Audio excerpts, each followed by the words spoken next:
या प्रकरणातील प्रफुल्ल लोढाच्या मालमत्तेवर ईडीने कारवाई केली। प्रफुल्ल लोढाच्या जळगाव, जामनेर आणि फत्तेपूर इथल्या मालमत्तेवर ईडीने छापेमारी करून तब्बल 10 ते 12 तास चौकशी केल्याची माहिती आहे। छापेमारीत ईडीच्या पथकाने काही महत्त्वाचे दस्तावेज आणि कागदपत्र सुद्धा ताब्यात घेतली आहेत। लोढा याआधीच गजाआड आहे आणि आता ईडीने कारवाई केल्याने आता लोढाच्या चुकीच्या मार्गाने कंपवलेली संपत्ती ही 100 कोटी रुपयांच्या वर गेल्याचा संशय व्यक्त होतोय।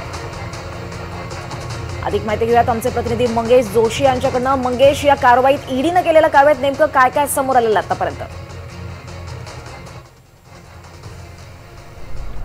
नक्कीच दीपाली, ज्या पद्धतीने खरं तर हनी ट्रॅप प्रकरणात अटकेत असलेला प्रफुल्ल लोढा याच्या जामनेर, जळगाव व पहूळ येथील मालमत्तेवरती आहे ईडीने छापेमारी केलेली आहे। तब्बल 10 ते 12 तास ईडीकडून या मालमत्तेची जी आहे ती चौकशी करण्यात आलेली आहे। यामध्ये जामनेर येथील प्रफुल्ल लोढाचे जे निवासस्थान आहे त्या ठिकाणी प्रफुल्ल लोढाचे दोन्ही मुलं, इतर कुटुंबीय यांची देखील ईडीच्या पथकाने सखोल अशी चौकशी केलेली आहे आणि त्या ठिकाणी काही दस्तावेज जे आहेत ते खरं तर ईडीने ताब्यात घेतलेले आहेत। त्याचप्रमाणे फत्तेपूर या गावात असलेला प्रफुल्ल लोढाचा पेट्रोल पंप असेल किंवा पहूर या गावात असलेलं व्यापारी संकुल असेल याची देखील ईडीने जे आहे त्या ठिकाणी चौकशी केलेली आहे, त्या ठिकाणी विचारपूस केलेली आहे आणि तिथून देखील काही महत्त्वाची माहिती जी आहे ती खरं तर ईडीच्या पथकाने मिळवल्याची माहिती देखील आहे। आणि या संपूर्ण 10 ते 12 तासाच्या चौकशी अंती जे आहे काही दस्तावेज जे ईडीने आता ताब्यात घेतलेले आहेत, नेमके ते दस्तावेज काय आहेत याची जरी माहिती आता अद्याप समोर आलेली नसली तरी मात्र या संपूर्ण चौकशीनंतर आता या प्रकरणात नेमके काय काय तथ्य जे आहेत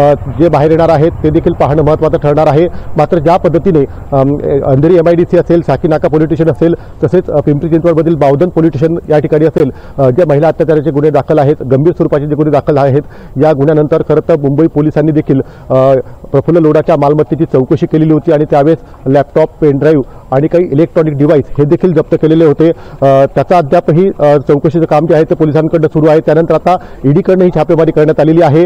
ज्या पद्धतीने खरं तर आपण NDTV मराठीच्या माध्यमातून प्रफुल्ल लोढाची जी संपत्ती आहे नेमकी कशा पद्धतीची आहे, कुठे कुठे प्रफुल्ल लोढाचे व्यवसाय आहेत याचं सखोल असं विश्लेषण केलेलं होतं। त्यानंतर आता ज्या पद्धतीने प्रफुल्ल लोढाची जी मालमत्ता आहे याच्यावरती आता ईडीकडनं जी काही कारवाई केली जात आहे, जी काही चौकशी केली जात आहे आणि त्यामध्ये जे काही दस्तावेज आता ईडीने ताब्यात घेतलेले आहेत, त्यामुळे आता या प्रकरणात नेमकं काय काय तथ्य बाहेर येणार, ईडीच्या चौकशीअंती काय खुलासे सादर होणार हे देखील पाहणं महत्त्वाचं ठरणार आहे। दीपाली, मंगेश, धन्यवाद या सगळ्या सविस्तर माहितीसाठी।